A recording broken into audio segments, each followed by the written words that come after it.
Hello friends, stock market outlook for Monday के अंदर आपका स्वागत है। और आज की इस चर्चा के अंदर हम सबसे पहले चर्चा करेंगे अपने पिछले आउटलुक से। और मैंने पिछले जो एनालिसिस में आपके साथ चर्चा की थी वो यही की थी कि जो बाजार है वो काफ़ी ज़्यादा स्ट्रेच वैल्यूएशंस पर नज़र आ रहे हैं, और स्पेशली स्मॉल कैप और मिड कैप इंडेक्स। और स्मॉल कैप और मिड कैप इंडेक्स जो जनरली हम सब लोगों के पोर्टफोलियो में हुआ करते हैं, और क्योंकि वहाँ पे ज़्यादा रिटर्न्स की उम्मीद रहती है तो जो रनअप है वो भी वहीं पर ज़्यादा रहा है। तो आप में से बहुत सारे जो हमारे इन्वेस्टर फ्रेंड्स हैं उन्होंने बहुत अच्छा पैसा कमाया भी है पिछले साल भी और इस साल में भी, अभी तक पीरियड गया है। लेकिन जो इस पूरे फाइनेंशियल ईयर की बात करें, यानी कि जो 1 अप्रैल 2023 से शुरू हुआ था और 31 मार्च 2024 को, तो मोस्टली जो ट्रेडर्स या इन्वेस्टर्स हैं, देखिए ट्रेडर्स को तो मैं नहीं कहूँगा, बट इन्वेस्टर्स जो हैं उनके लिए काफ़ी फ्रूटफुल ईयर्स रहा होगा अगर उन्होंने शेयर्स का चयन ठीक किया हुआ तो काफ़ी अच्छा साल जो है इन्वेस्टर्स के लिए रहा ये। अब हमने जो चर्चा लास्ट में की थी, मैंने कहा था कि वैल्यूशंस काफ़ी स्ट्रेच लग रहे हैं और शायद बाजार में स्मॉल कैप और मिड कैप इंडेक्स ऐसे इंडेक्स लग रहे हैं ज़्यादा कि जहां पर एक प्रॉफिट बुकिंग का सेशन देखने के लिए मिलेगा। मुझे याद है ये चर्चा मैंने 1-1.5 महीने पहले भी आपके साथ की थी, और जब बाजार ऊंचाइयों पे था, स्पेशली निफ्टी काफ़ी ऊंचाइयों पे था, बैंक निफ्टी, और वहां से एक अच्छी करेक्शन हमें देखने के लिए मिली। अब मुझे ऐसा लग रहा है कि जो स्मॉल कैप और मिड कैप इंडिसेस हैं वहां पर एक अच्छा आपको मतलब प्रॉफिट बुकिंग वाला सेशन देखने के लिए मिलेगा। और मुझे ऐसा लग रहा है कि ये जो प्रॉफिट बुकिंग होएगी इस बार वो जल्दी से रिवाइव शायद ना भी करे। और अब जो फरवरी के सेकंड हाफ से, क्योंकि हम 15 तारीख के आसपास पहुंच ही रहे हैं, तो 15 तारीख के बाद से और मार्च के एंड तक हमें लग रहा है कि अच्छी खासी प्रॉफिट बुकिंग एक स्मॉल कैप और मिड कैप शेयर्स में रहेगी। और उसके बाद भी जो है हम अप्रैल में देखेंगे दोबारा से कि भाई ये रिकवर होगी या नहीं होगी। लेकिन सबसे पहले तो देखेंगे कि ये जो भी हम 1.5 महीने की बात कर रहे हैं इसमें एक अच्छी खासी प्रॉफिट बुकिंग होनी चाहिए। और यहाँ पर एक बार जो बड़े अच्छे स्मार्ट इन्वेस्टर्स हैं वो अपना प्रॉफिट आज से 15-20 दिन पहले बांध चुके हैं, कुछ अभी बांधने लग रहे हैं, और वो अब आपको प्राइस एक्शन के अंदर भी देखने के लिए मिल रहा है कि जिन शेयर्स में भी मूवमेंटम थे, चाहे वो रेलवे स्टॉक्स थे, वो डिफेंस स्टॉक थे, इंफ्रास्ट्रक्चर स्टॉक्स थे, वो ऊपरी लेवल्स पर जाकर जनरली ज़्यादा लालची लोगों को ऊपर फंसा दिया और वहाँ से धीरे धीरे वो शेयर्स नीचे टूटने लगे। और कल का जो नज़ारा था, यानी कि फ्राइडे सेशन का जो नज़ारा था, वो आपने देखा कि इंडेक्स तो फिर भी रिकवर कर आ गए, निफ्टी 50 हो या बैंक निफ्टी हो। लेकिन ये भी मुझे भी टेम्परेरी फेज लग रहा है, क्योंकि एक पेन जो आएगा ना वो इंडेक्स के शेयर्स में भी कब आएगा। अभी जो शेयर्स है जो इंडेक्स में ट्रेड करते हैं, मान लीजिएगा मैं ही ट्रेड करता हूँ या आप भी ट्रेड करते हैं, तो एक ट्रेडर्स की जनरली मेंटेलिटी क्या होती है? ट्रेडर क्या करता है कि जो स्पेशली एफएनओ के ट्रेडर्स हैं या जो एफएनओ नहीं भी करते हैं, कैश मार्केट में भी करते हैं, बट स्पेशली एफएनओ वाले, तो वो लोग क्या करते हैं कि अपने जो शेयर्स हैं, जो अपनी इन्वेस्टमेंट है, चाहे वो मनी मार्केट इंस्ट्रूमेंट्स में है, म्यूचुअल फंड्स में है, चाहे वो शेयर्स में है, चाहे वो बॉन्ड्स में है, या वो सोवरिजन गोल्ड बॉन्ड्स में है, तो इस तरीके की जो इन्वेस्टमेंट्स हैं उनको जनरली ट्रेडर्स प्लेस कर देते हैं, और प्लेस के सामने एक लिक्विडिटी अरेंज हो जाती है, और उस लिक्विडिटी से जनरली जो है एफएनओ के ट्रेड्स लिए जाते हैं, चाहे ऑप्शन सेलिंग है, चाहे वो फ्यूचर्स या ऑप्शंस में आप तेजी या मंदी के सौदे करते हैं।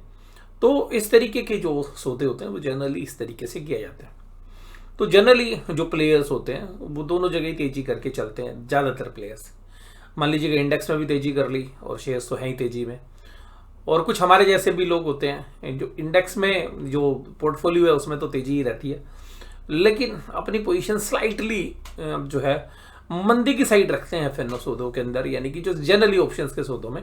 क्योंकि ऑप्शन के सौदों में क्या होता है कि अगर आप मंदी भी कर रहे हो तो आपको एक एक्स्ट्रा प्रीमियम मिल रहा होता है, तो उस प्रीमियम का एक एडवांटेज रहता है मंदी वाले प्लेयर के सामने। और दूसरा एक सबसे बढ़िया बात होती है कि आपका अपना पोर्टफोलियो भी हैच रहता है, तो बहुत सारे लोग इस स्ट्रेटेजी को भी लगाते हैं।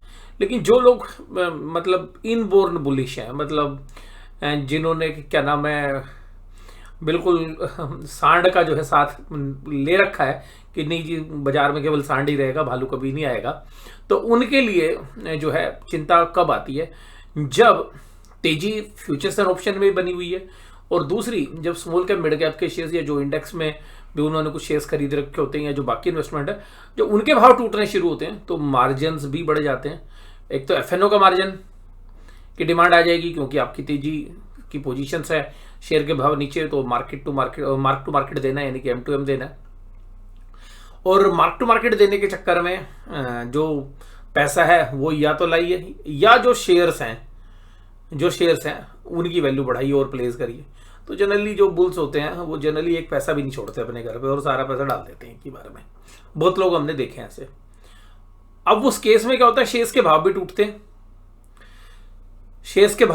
हैं, और फिर क्या होता है, शेयर्स का भाव टूटने के बाद वो जो मार्जिन है, जो अवेलेबल मार्जिन है, वो कैश स्टॉक्स का मार्जिन वो भी घट जाता है, और एफएनओ में भी आपको मार्क टू मार्केट या तो कैश में जमा करना पड़ेगा या फर्दर शेयर प्लेस करने पड़ेंगे।